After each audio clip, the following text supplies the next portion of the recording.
one point, Mulholland Highway was like full 55 miles per hour all the way everywhere. And then there were so many accidents from people speeding in their sports cars and motorcycles that they decided to cut down on that. So this is the only section that's 55 miles per hour. This advisory 25 mile per hour turn here. Probably good advice.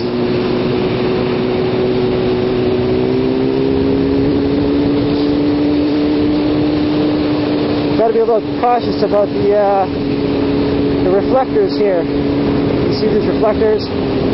Just when I started out, I'm not sure if it shows up in the video, but I actually slid out the rear tire a little bit when I was getting too close to the center line about 10 seconds into this video. So be careful about these kinds of dots and whatnot on the road.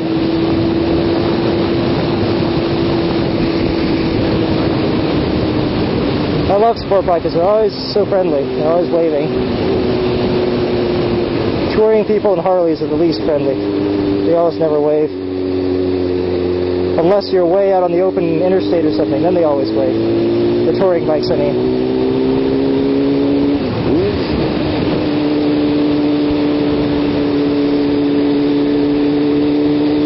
Out here with my full leathers and the shiny sport bike, I'm just another squid to most people, so I don't get that many waves from anyone other than sport bikers. And I only wave back. I don't wave actively for the most part, unless I'm pretty sure they're going to wave back and they're into the waving thing. Otherwise, I just wait for them to wave and then I quickly wave back to them. I always return them, but I never initiate.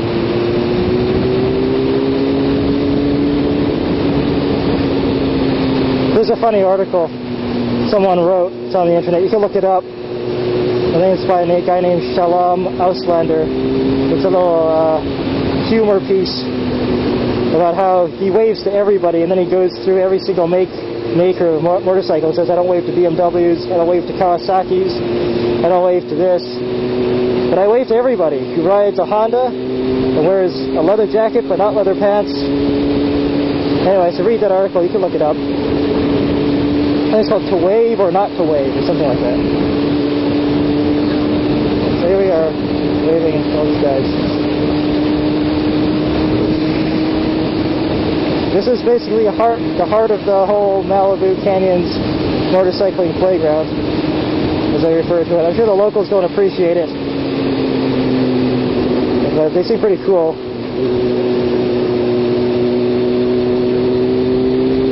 I haven't seen anything like oil spills done intentionally by the local population. If you go to a place near San Diego called Mount Palomar, there's been situations where people there who live there have actually put traps out to make motorcycles crash. And that place is like an accident every week, it seems, or a fatality. It's a very popular sport bike hangout where people ride like it's their own personal racetrack. Much as I'd like to go there and check it out, it just seems too risky. There's a good chance someone will cross the center line and plow into me, and then I've heard some pretty scary stories about what happens when a motorcycle crosses the center line and hits another motorcyclist. You know, all sorts of bad things can happen. Still on a 55 mile per hour section, but I'm still riding really slow. Let me pick it up a bit. I'm looking to the exit of the turn. I haven't quite leaned it over now. Lean over once more, roll on. You gotta be careful though. Sometimes there's cops at the far end of this, knowing that you're gonna go speeding down the straight here. But yeah, some of the really bad things that can happen are like you get your leg amputated. If a motorcycle like plows into you from the side, crossing the center line, and chops your leg right off, stuff like that happens sometimes.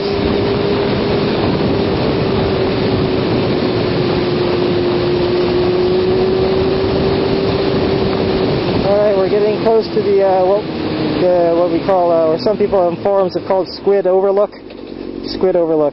That's the place where I did the the video of the wheelies.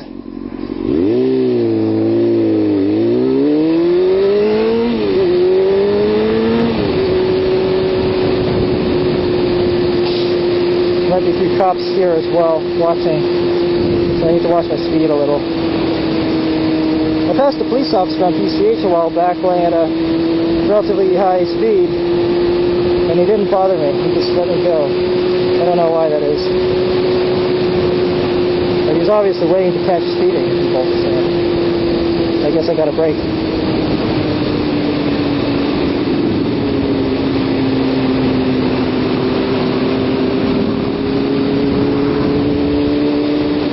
Oh yes, a lot of people here today. Mostly cars. Mini Cooper, BMWs, Lotus Elise. That's a little Elise set up today. That's cool. Maybe I'll come back in a second.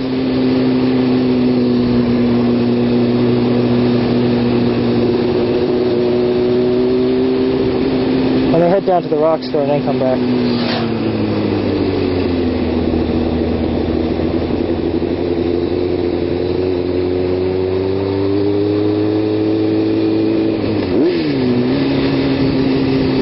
Get the revs up for this section. Downhill turns are actually relatively hard for new riders too, like myself. This is the part that I told you I dreaded because it's all blind corners and tight turns.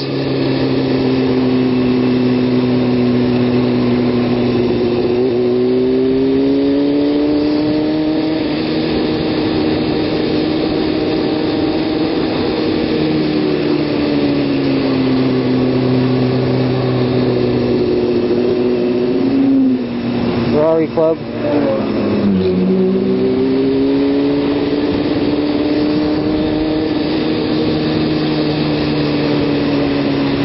Sooner or later someone's going to catch up to me, of course. I have to let them go by.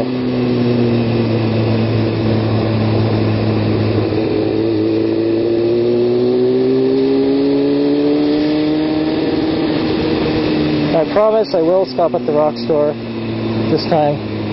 It's not my sort of thing to like sit around and stare at other people's motorcycles and pose and gawk and all that, but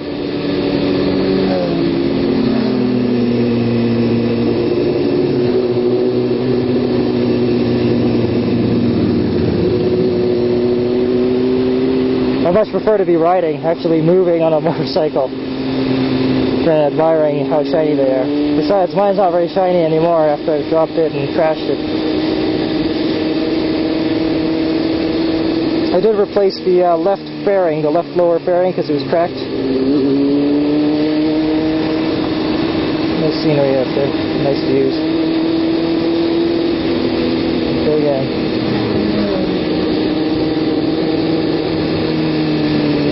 I bet this is a lot more fun going uphill. It's always more fun to go up the twisty road uphill, I've found.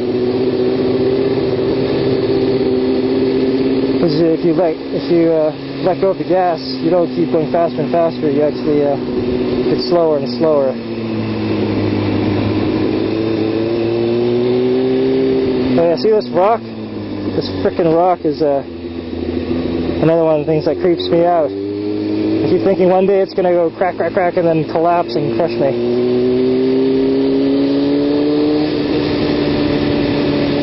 Secretly, I know that probably won't happen, but I always think of it.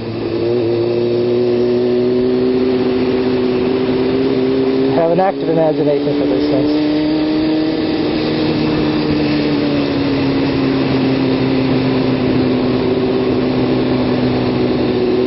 I'm really wobbling through this turn a little bit. It's kind of...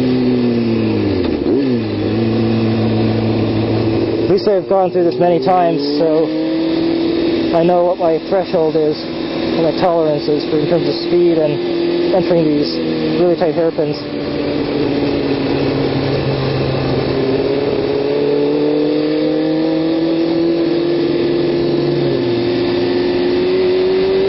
So actually I'm going to come back up here, do this uphill after I hit the rock store. I'll stop there and make a little video walking around bikes.